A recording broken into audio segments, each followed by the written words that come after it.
Jangan lupa subscribe di YouTube channel Metro TV News dan juga nyalakan notifikasinya.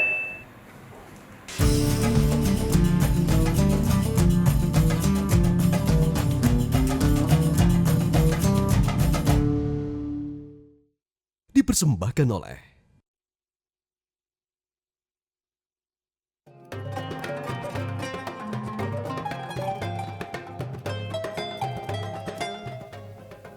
A'udzu billahi minasy syaithanir rajim. Bismillahirrahmanirrahim. Qala alam aqul laka innaka lan tastati'a ma'iya sabra. Qala in sa'altuka an syai'in ba'daha fala tusahibni. Qad balaghta min ladunni uzra. Shadaqallahul azim. Bismillahirrahmanirrahim. Assalamualaikum warahmatullahi wabarakatuh. Pemirsa Asmaul Husna, alhamdulillah masih bersama kami ya di acara yang kita cintai. Pemirsa, insya Allah hari ini kita akan membahas tentang Asy-Syafi', yaitu yang maha memberi kesembuhan, kesehatan, baik secara jasmani maupun rohani. Barangkali dari pemirsa sekalian di rumah ada yang sedang sakit, atau orang tua sedang sakit, atau ada kenalan yang sakit, saudara yang sakit. Insya Allah hari ini kita akan membahas secara tuntas ya, mudah-mudahan waktunya cukup. Seperti apa sih Asy-Syafi', bagaimana sih Allah memberikan sebuah penyakit lalu kemudian ia juga menyembuhkannya gitu.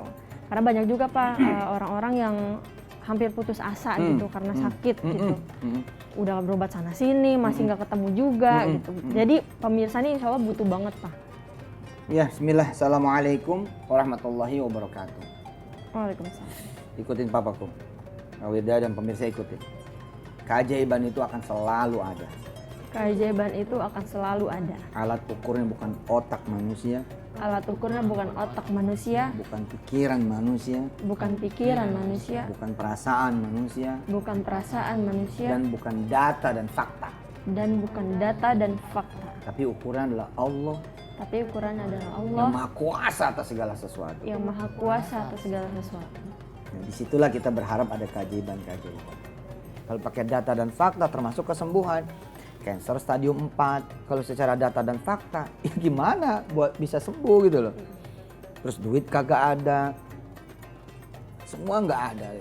Tapi kalau nggak pakai data dan fakta, nggak pakai pikiran, nggak pakai perasaan, nggak pakai alat ukur yang ada di dunia ini, alat ukurnya Allah saja satu, Allah saja satu. Makanya kan Allah bilang kan, kul, selalulah berprinsip, kul, selalulah pegang, kul, selalulah punya pandangan, kul. Ya, apa? Wallahu ahad. Satu-satunya yang kau butuhkan aku, kata Allah. Aku yang aku butuhkan. Aku. Nanti aku tunjukkan jalan-jalannya. Aku akan atur. Sehingga banyak tuh pemirsa keajaiban-keajaiban kesembuhan. Misalkan seperti orang pernah kisah Pakistan itu famous banget kisah itu. Ada seorang nenek, dia berdoa karena cucunya hanya bisa disembuhkan, kata orang se-Pakistan itu, Pakistan atau Bangladesh atau India lah gitu ya, itu hanya oleh satu dokter yang ada di kota banget ini. Dan ini orang miskin dan nun jauh di sana pula gitu. Treknya bukan trek wisata, bukan trek bisnis, kampungnya bukan kampung yang juga layak dikunjungi gitu. Tapi orang ini nggak mau tahu, orang ini manggil Allah aja. Nah itu loh, memanggil Allah aja itu adalah sunnah Nabi. Jadi Nabi kakum ketika kemudian ngunjungin orang sakit, yang dipanggil Allah. Allahumma rabban nas gitu. Ya Allah yang maha memiliki manusia, engkau rajanya manusia, pemenuh segala kebutuhan manusia, keperluan manusia. Anta syafi gitu. Engkau lah sebaik-baik penyembuh. Engkau lah sebaik-baik pemberi kesehatan. Adhibil ba'sa. Nah ini doa harus dihafal sama pemirsa. Adhibil ba'sa.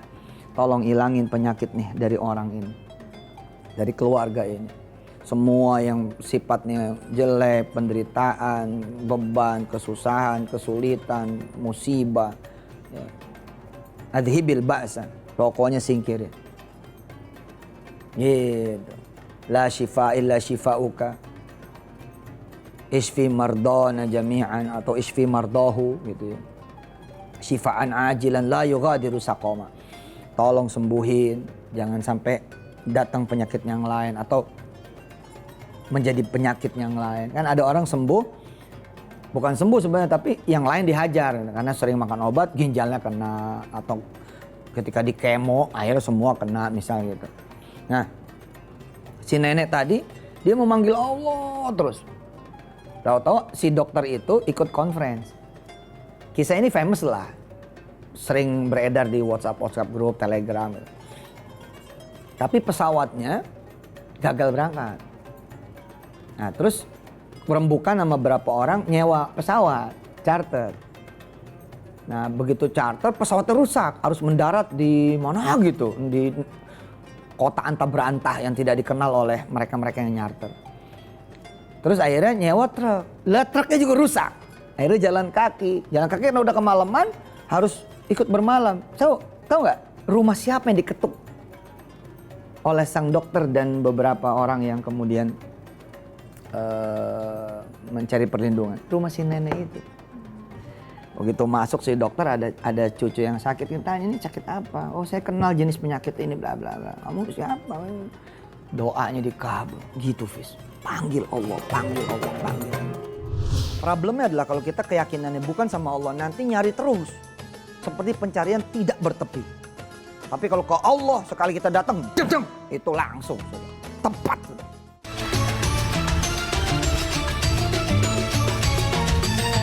Dipersembahkan oleh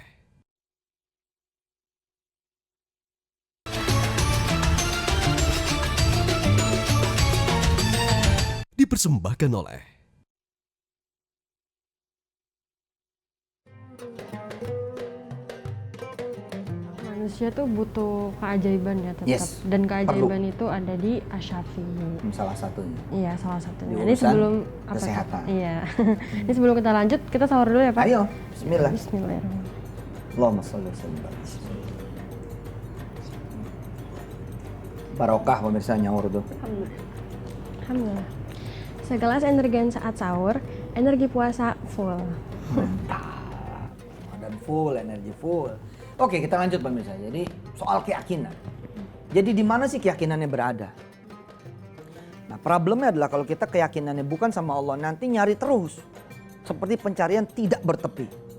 Tapi kalau ke Allah sekali kita datang, itu langsung sudah. Tepat sudah. Kayak Nabi Ibrahim. Oh ini nih bintang. Ah, enggak, ada yang lebih gede lagi bulan. Begitu bulan, ada yang lebih gede lagi matahari. Ada yang lebih gede lagi. Ya sudah enggak ada lagi kecuali Allah. Nah perjalanan manusia itu tanggung kum.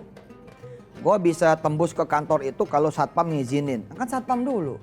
Kalau satpam ngizinin gue berarti nanti harus tembus ke office front office. Front office kemudian ke manajer purchasing. Manajer purchasing kemudian ke direktur purchasing. Direktur purchasing kemudian ke board direksi. Board direksi komisaris. Komisaris menteri aja. Kepanjangan. Langsung Allah aja. Begitu kita jeng gitu ke Allah dan itu memang shortcut. Ya, shortcut. Nah kita coba buka pemirsa surat Asy-Syu'ara aja. Ayat sekitar 80 ya. Ayat sekitar 80. Nah, Papa langsung bacain aja ya. Mulai dari ayat 78. Ya. A'udzu billahi minasyaitonir rajim. Bismillahirrahmanirrahim. Alladzi khalaqani fahuwa yahdin. والذي هو يطعمني ويسقين وإذا مرضت فهو يشفين والذي يميتني ثم يحيين والذي أطمع أن يغفر لي خطيئتي يوم الدين رب هب لي حكما وألحقني بالصالحين. Nah dari ayat ini pokoknya semuanya tuh Allah sampai kemudian Papa bilang kan Allah dulu pemirsa, Allah lagi, Allah terus. Jadi ada tukang roti kangen sama Imam Ahmad bin Hambal, Imam Hambali. Tapi kan dia nggak tahu mau kontak siapa gitu loh. Yang hebatnya apa? Dalam keadaan dia tidak tahu mau kontak siapa, dia tahu kontak siapa, paham nggak? Nah, orang kan ke orang gitu loh, tapi dia ke Allah, sholatin terus. Ya istighfar, terus doa, terus. Sampai suatu saat Imam Ahmad main ke kampung itu. Terus karena kemalaman dia mau istirahat di masjid. Tapi satu masjid nggak ada yang tahu kalau dia itu imam besar. Diusir. Nggak boleh tidur di masjid, nggak boleh gitu. Ditampunglah mas tukang roti ini. Kaget sih tukang roti ini gitu loh. Ternyata dia adalah Imam Ahmad bin Hambal. Allah. Dan yang begini-gini banyak jemaah yang pakai. Pokoknya saya pengen Ustadz Yusuf Mansur ke rumah saya. Gitu. Saya nggak kenal tuh siapa Darul Quran, nggak kenal nama-nama di Darul Quran. Tapi saya kenal Allah. Gitu. Pokoknya Yusuf Mansur harus ke rumah saya ya Allah. Gitu. Ada salah satu daerah di Sulawesi. Ini kalau kita nyebut Asy-Syafi nanti, Allah akan carikan jalannya. Allah akan carikan kesembuhan dan kesehatan dan setelah. Nah, si jamaah ini dengan izin Allah, doa selama kurang lebih setahun setengah. Pokoknya Yusuf Mansur harus ke rumah saya, harus ke rumah saya, harus ke rumah saya, harus makan di rumah saya, harus buang air di rumah saya. Gitu loh, doanya begitu, telak bener tuh. Alhamdulillah, setahun setengahan ada acara Papa di daerah itu, zikir akbar malam tahun baru. 70.000 orang tuh hadir. Si ibu ini begitu dinaikin umbul-umbul, baleho, spanduk oleh bupati dan panitia PHBI, bergetar hatinya. Dan dia merasa Yusuf Mansur bukan datang karena undangan bupati. Yusuf Mansur datang karena doaku dengan izin Allah. Ini iman ya, bukan kesombongan ya, ini iman. Ini iman. Believe, trust pada Allah Subhanahu wa taala. Tiba waktunya si ibu ini masak. Jadi masak full. Kurang lebih 3 hari dia belanja, kemudian masak. Orang rumahnya bilang begini, "Ma, nggak mungkin Yusuf Mansur kemari. Dia mah udah dijamu sama bupati, tinggal juga di hotel gitu. Nggak mungkin." Allah, Yusuf Mansur datang buat emak, datang buat mamah, karena gitu.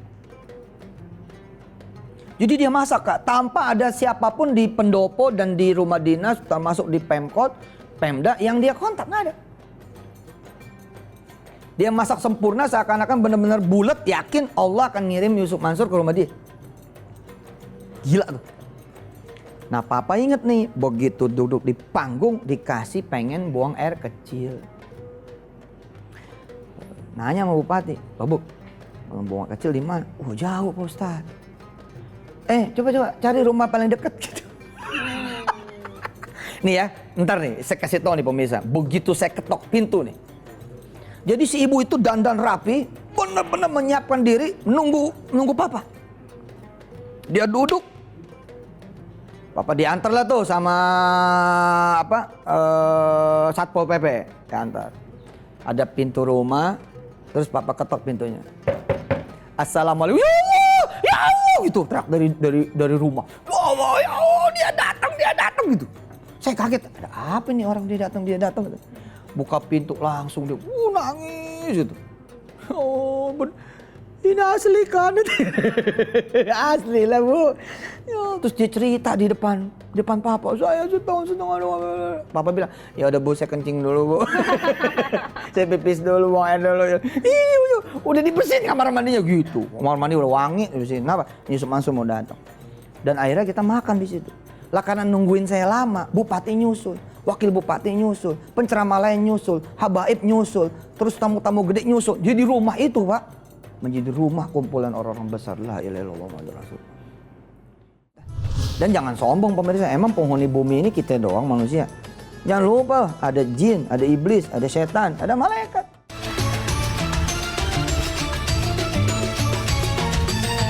Dipersembahkan oleh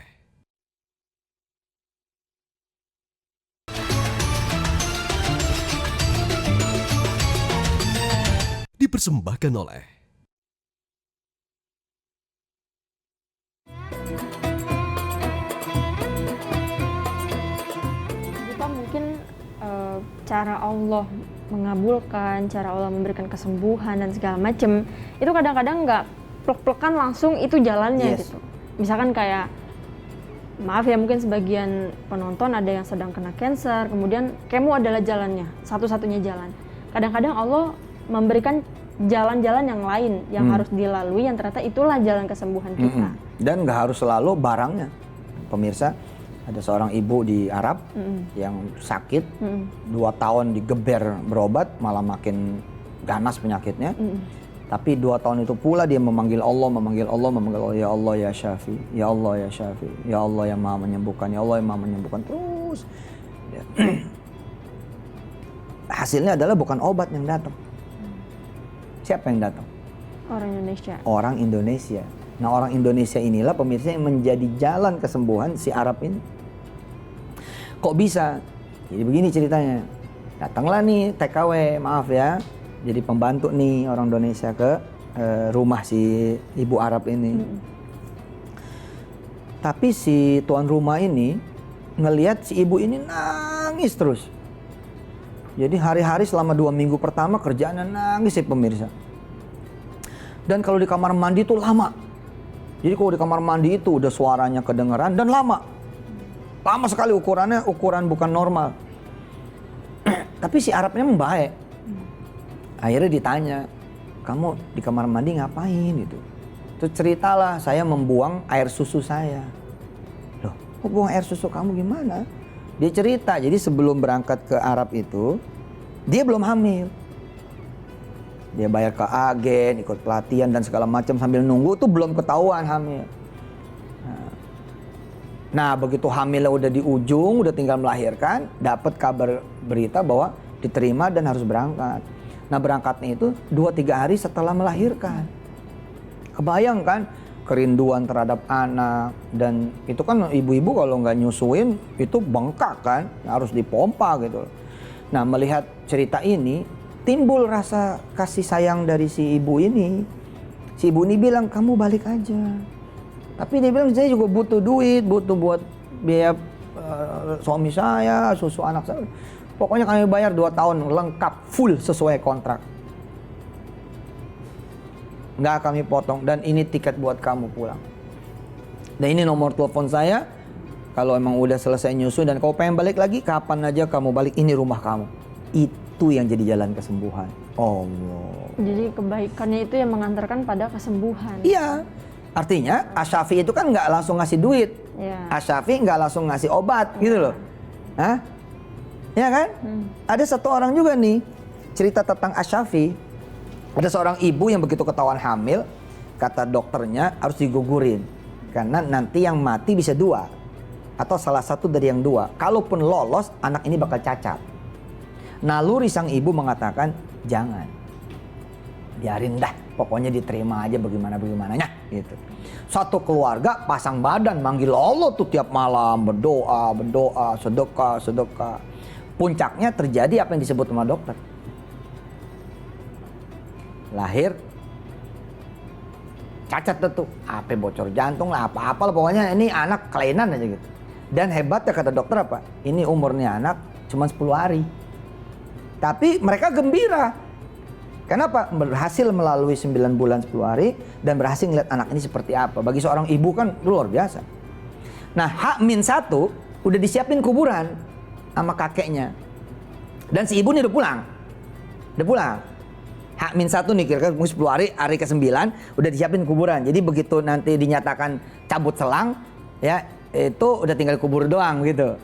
Subhanallah, Ustadz Aziz, salah satu pimpinan pesantren Darul Quran, hari ke-9 itu kurang lebih datang ke rumah papa, bawa duit 10 juta.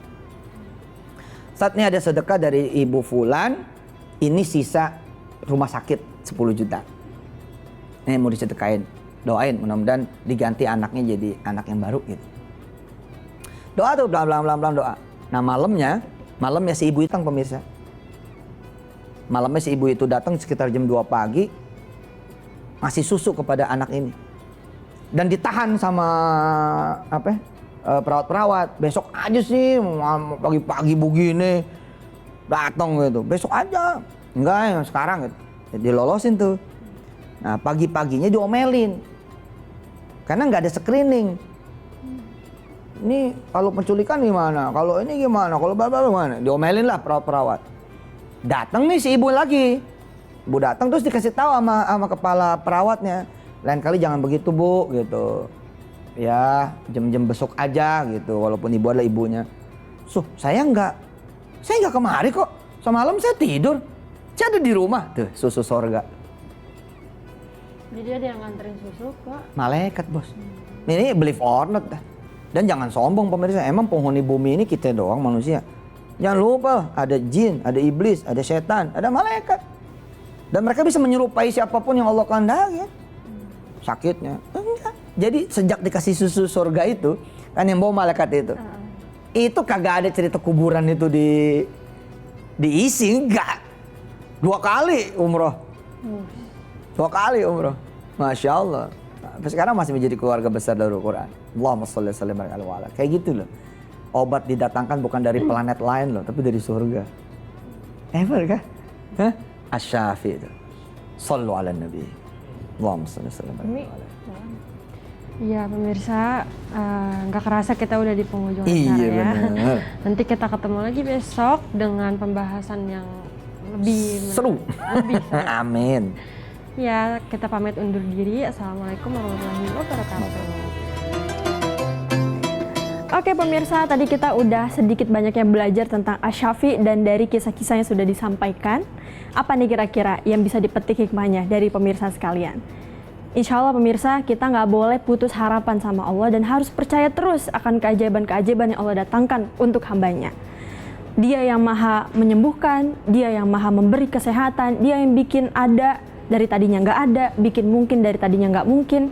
Jadi buat pemirsa semua yang saat ini sedang menghadapi ujian, cobaan, jangan berputus asa, mengharapkan keajaiban dari Allah Subhanahu wa Ta'ala.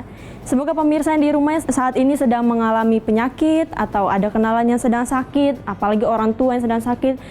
Percaya pemirsa, Wirda ngerasain banget gitu ketika orang tua sedang sakit, nangis gitu rasanya, kayak sedih banget gitu, pengen banget bilang ke Allah, ya Allah sembuhin. Wah nih kalau inget nangis lagi nih.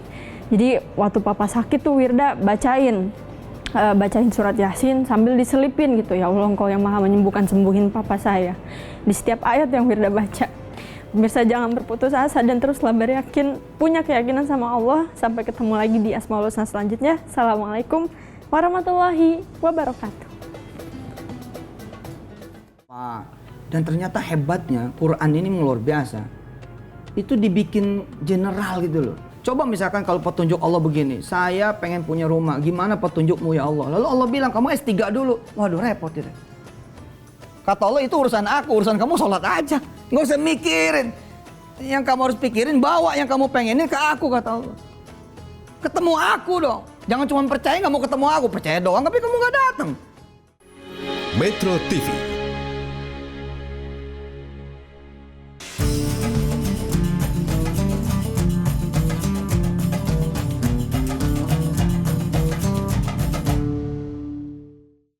Dipersembahkan oleh